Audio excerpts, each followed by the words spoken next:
Now, over on the West Coast here in the States, we are seeing what they are dubbing a mega drought. Western U.S. Scientists are calling it a mega drought brought on by climate change. Now look at this map. The latest U.S. Drought Monitor map shows large areas of the Southwest are exceptionally dry. That's never good. The worst category is taking a dramatic Like toll Ben Shapiro's wife. a system that provides water to 40 million people in 7 different states. CBS News senior environmental correspondent, that's Ben Tracy, traveled to the iconic Hoover Dam and shows us how the federal government may be forced to make a drastic and historic decision. Man, it's amazing. Yeah, we're going to be talking about rationing water. There's already a right-wing militia popping up, saber rattling, saying they're going to declare war over water. So things are only going to get worse. We're going to be Mad Maxing it up in here before too long, guys. Lake Mead to cover up its backside. But now at age 85, it finds itself uncomfortably exposed.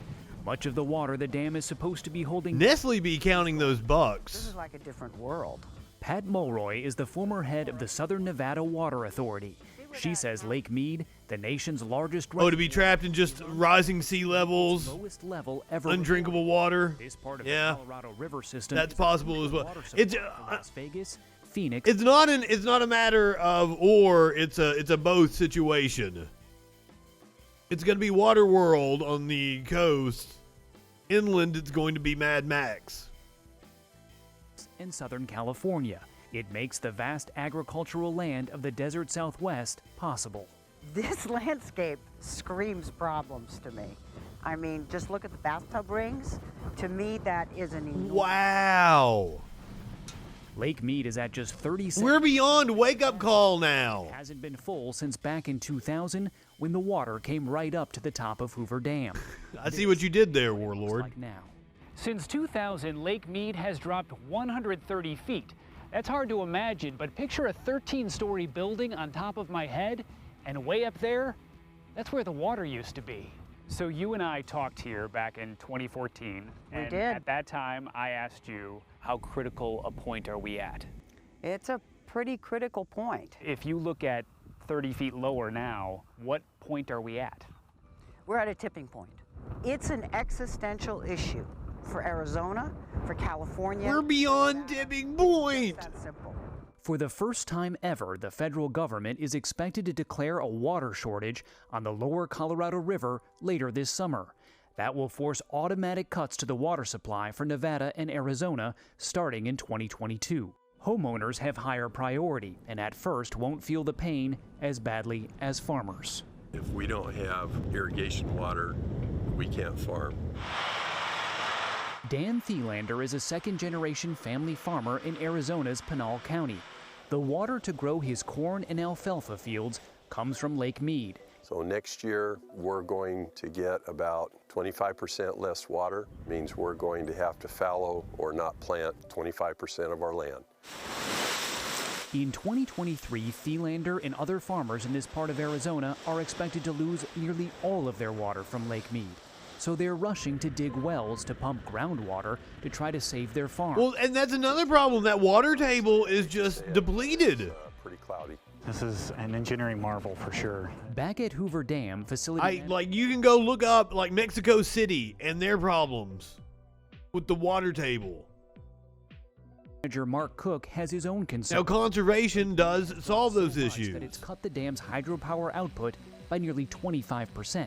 So these are generating the electricity, these things? Yep, exactly. He wanted to show us the new turbine blades they just installed.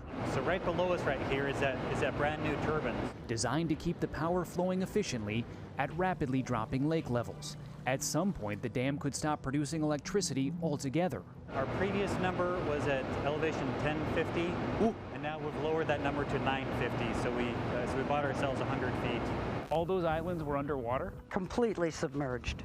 Pat Mulroy says a rapidly retreating reservoir may be the new normal, and the millions of people who rely on this water supply will have to quickly... There are multiple problems with the industrial But when you look out at this lake, I meat think that industry. moment of it's absolutely necessary has And arrived. they are compounding For problems. CBS This Morning, Ben Tracy, Lake Mead, Nevada. And believe me, as a meat eater, as someone who loves fucking beef, I understand the need for me to cut my meat consumption drastically. I mean, I already don't buy factory farmed meats. I try to buy local when I can. All right, so Bill Nye spoke to Congress earlier today, gave the opening remarks on a hearing about climate change. I at first I've fought this for 30 years, trying to get people to accept the science of climate change. I offered 4 bets to 2 notorious climate deniers. I offered them $10,000 that 2016 would be the hottest year on record, 2010, 2020 be the hottest decade on record. Neither one of them would take either of the bets. I had $40,000 right there. They wouldn't take the bets because I think they're scared. We're all frightened. This thing is overwhelming. And if you don't believe me, look, there have been these studies lately worldwide. People are having fewer and fewer children. That's because women and men. We should. To bring a kid into the world. I understand that. Less sustainable.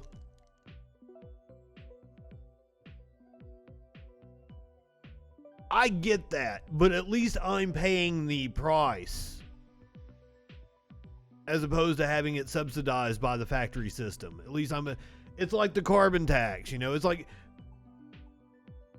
people in other countries actually pay the cost at the pump for their gasoline. Because, you know, like Europe taxes the actual environmental impact of the gas. It's subsidized here in this country. So at least I'm paying a much higher price for it.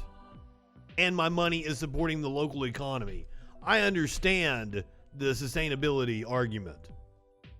That's how I'm rationalizing it. That I'm helping the local economy.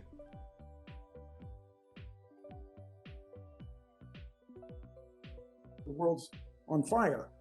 So everybody we're in. And literally, imagine, like, we had record wildfires on the West Coast last year. Imagine what it's going to be this year. We've got to fight this fight together. I'm scared too. So let's get to work. Clean water, renewable energy, access to the internet for everybody, and we can change the world. Absolutely. And that access to internet, that seems something trivial. But like putting technology into hands of minds that might be able to mold that technology to help the future is very important, especially doing it at a young age.